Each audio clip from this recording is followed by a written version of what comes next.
हिंदी में यूपीएससी की तैयारी से संबंधित प्रोग्राम्स को देखने के लिए सब्सक्राइब करें स्टडी IQIAS हिंदी। नमस्कार दोस्तों, स्वागत है आप लोगों का। उम्मीद है कि आप लोग बहुत अच्छे होंगे, आपकी तैयारी बहुत अच्छी चल रही होगी। आज 12 जनवरी है और 12 जनवरी एक बहुत इंपॉर्टेंट दिन होता है। इंपॉर्टेंट दिन इसलिए होता है क्योंकि ये आपका दिन है। आप जो कि युवा हैं, जो इस देश को बनाने वाले हैं, किसी भी देश की दिशा और दशा को तय करने वाले कोई होते हैं तो युवा होते हैं। एक राष्ट्र, एक राज्य कैसा बनेगा ये उसकी युवा शक्ति पर निर्भर करता है। अगर युवा शक्ति सिर्फ परिश्रम करती है, लगनशील है, धैर्यवान है, तो देश बहुत आगे जाता है। और अगर युवा शक्ति थोड़ी सी विचलित है, धैर्यवान नहीं है, तो देश के हालात हमको नेपाल और बांग्लादेश जैसे भी देखने को मिल जाते हैं। इस बात को ध्यान रखिएगा। तो राष्ट्रीय युवा दिवस क्यों मनाया जाता है, इसकी इंपॉर्टेंस क्या है? आप सब लोगों ने कुछ शब्द जरूर सुने होंगे। उठो जागो और तब तक मत रुको जब तक लक्ष्य की प्राप्ति आपको ना हो। ये किसने बोला है? ये बोला है हमारे स्वामी विवेकानंद जी के द्वारा। स्वामी विवेकानंद जी, जिनका जीवन हमको बताता है कि आप साधारण से असाधारण बनने का सफर तय कर सकते हैं। परिस्थितियां कितनी भी विपरीत क्यों ना हो, उन विपरीत परिस्थितियों में भी आप लड़ सकते हैं और एक बेहतर भविष्य अपना बना सकते हैं। इस देश के लिए बहुत कुछ ऐसा कर सकते हैं जो शायद किसी ने कल्पना भी ना की हो। आप सब लोगों ने 1893 के शिकागो विश्व धर्म सम्मेलन के बारे में जरूर सुना होगा। उससे पहले भी बहुत सारे विश्व धर्म सम्मेलन हुए, लेकिन जो भारत जिसको जाना जाता था उससे पहले सिर्फ सांप और सपोलों का देश, उस भारत के सनातन संस्कृति और हमारा जो दर्शन है, इस दर्शन को पूरी दुनिया को बताया और भारत को भारत के तौर पर पूरी दुनिया के सामने रिप्रेजेंट किया। ऐसा नहीं है कि उससे पहले लोग नहीं जाते थे, विश्व धर्म सम्मेलन में जाते थे, लेकिन चटकारे लगाकर वापस आ जाते थे, कोई बोल भी नहीं पाता था।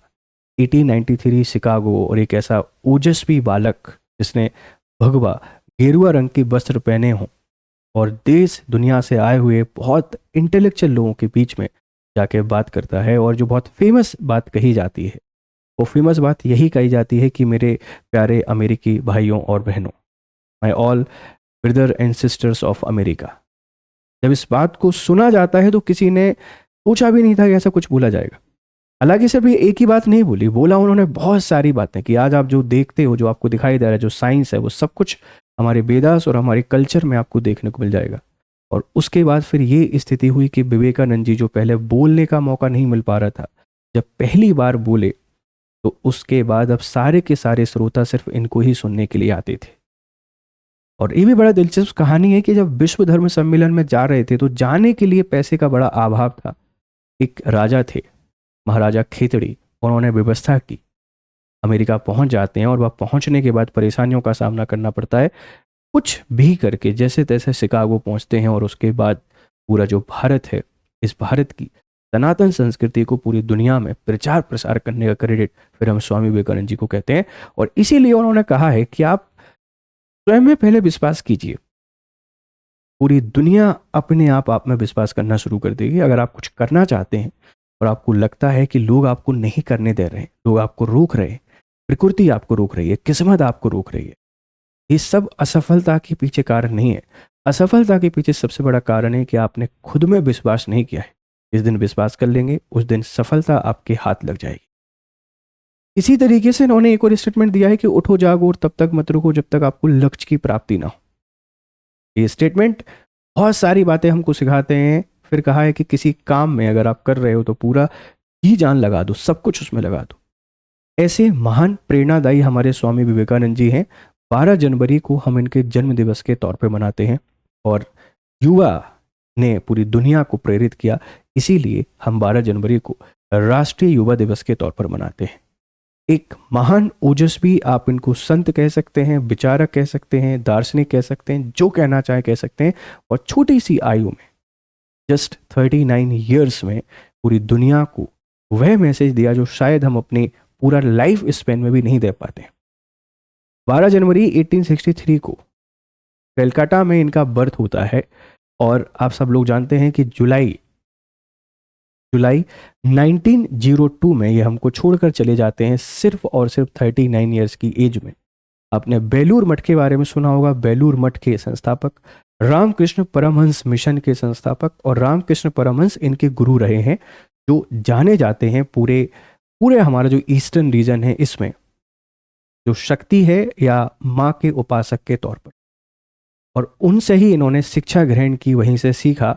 और आप देखते हैं ना कि जो वेदांत की हम लोग बात करते हैं, इस वेदांत के बहुत बड़े प्रचार प्रसारक रहे हैं। ध्यान, योग, गीता, इन सब की इंपॉर्टेंस इनके द्वारा हमको बताई गई। तो इन्हीं के जन्म दिवस के उपलक्ष्य में राष्ट्रीय युवा दिवस मनाया जाता है। और राष्ट्रीय युवा दिवस कब मनाते हैं बच्चे? ये 12 जनवरी को है ना। ये कब सेलिब्रेट होता है? ये 12th ऑफ जनवरी। क्यों? क्योंकि 12th ऑफ जनवरी 1863 को मेरे गुरु या जो मुझे इंस्पायर करते हैं वो यही है। 12th ऑफ जनवरी 1863 को इनका जन्म होता है। और इसी उपलक्ष्य में हम नेशनल यूथ डे के तौर पर मनाते हैं, यूथ डे के तौर पर। और इसकी शुरुआत, तो इसका जो अनाउंसमेंट है, ये अनाउंसमेंट होता है 1984 में, 1984 में कि हम राष्ट्रीय युवा दिवस मनाना शुरू करेंगे। और 1995 से हम इसको सार्वजनिक तौर पर राष्ट्रीय युवा दिवस के तौर पे मना रहे हैं। जो स्कूल हैं, कॉलेज हैं, इनमें ढेर सारी इवेंट होते हैं, ढेर सारे प्रोग्राम होते हैं और प्रेरणा हमको लेना होता है, हम सीखते हैं। जब आप पढ़ोगे विवेकानंद जी, एक परिचय नरेंद्र कोहली के द्वारा एक बुक लिखी गई है, वो आपको बताता है कि कितना संघर्ष झेला है, एक बहुत अच्छे जीवन से एक बहुत खराब जीवन, परिवार की जिम्मेदारियां, सब कुछ, और उसके बाद भी त्याग, और फिर जो किया इस देश के लिए, माँ भारती के लिए, वह बहुत ही शानदार काम है। हम सब इनसे प्रेरणा लेते हैं, आप लोग भी इनसे प्रेरणा लीजिए और अपने लक्ष्य में पूरे तरीके से लग जाइए। तो 1984 में अनाउंसमेंट हुआ, 1995 से इसको मनाया जाता है। इसका पर्पस है कि जो यूथ हैं, इस यूथ को उसकी पोटेंशियल के बारे में बताया जाए, क्योंकि कहते हैं जहाँ देश का युवा जाता है वहाँ देश चला जाता है। युवा अगर अच्छा करेगा तो देश अच्छा बनेगा, युवा अगर खराब करेगा देश खराब हो जाएगा। भारत का जो यूथ है पूरी दुनिया में है, पूरी दुनिया से अगर आप यूथ को बुला लो तो भारत से ज़्यादा पावरफुल कोई नहीं होगा। और यूएसए जो आज पूरी दुनिया को डोमिनेट करने की कोशिश कर रहा है, उस यूएसए की जो बेस है वो भारतीय युवा है। तो हमको सशक्त बनना है, राष्ट्र निर्माण में सहयोगी बनना है, अपने बेहतरीन चरित्र का निर्माण करना है और जीवन को एक बहुत नई दिशा और दशा हमको देनी है। ठीक है, ये विवेकानंद जी हैं। और 2026 का जो हमारा प्रोग्राम हुआ ये दिल्ली में हुआ है, दिल्ली में Bharat Mandapam, young India dialogue 2026 के समापन अवसर, आज ही इसका समापन हुआ और इसमें पीएम मोदी ने पार्टिसिपेट किया।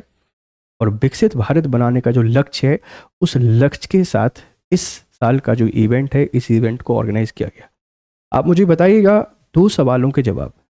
पहला सवाल आपको ये बताना है मुझे कि स्वामी विवेकानंद जी हैं, इन्होंने कितने विश्व धर्म सम्मेलन को संबोधित किया, और दूसरा इनका जो वास्तविक नाम है वो वास्तविक नाम क्या था। क्योंकि गुरुजी के बारे में हमने बात कर ली है, इनके कामों के बारे में हमने बात कर ली है, और किस तरीके से भारत को रिप्रेजेंट किया पूरी दुनिया के सामने। 1893 का शिकागो का जो भाषण है, वो भाषण बहुत ही शानदार है। आपको ये पढ़िएगा किताब और मोटिवेट होइएगा। तो नमन है मेरा और आप सबको शुभकामनाएं हैं आपके दिवस की, राष्ट्रीय युवा दिवस। ठीक है भाई, जाते जाते आपके लिए इंपॉर्टेंट अपडेट यही है, अगर आप मुझसे जुड़ना चाहते हैं, ये मेरा टेलीग्राम चैनल है, यहाँ पर आ जाइए, PDF इंस्टाग्राम पे आप मुझसे बात कर सकते हैं। हमारे ऑफर चल रहे हैं अभी, आप इनमें एनरोल कर सकते हैं और बढ़िया तरीके से अपनी तैयारी कर सकते हैं। ठीक है प्यारे बच्चों, अगर इन्फॉर्मेशन पसंद आई है तो कमेंट बॉक्स में अपने फीडबैक हमको जरूर दीजिएगा। फिर मिलते हैं दूसरी किसी क्लास में। जय हिंद, जय भारत और जय युवा। हिंदी में UPSC की तैयारी से संबंधित प्रोग्राम्स को देखने के लिए सब्सक्राइब करें स्टडी IQ IAS हिंदी।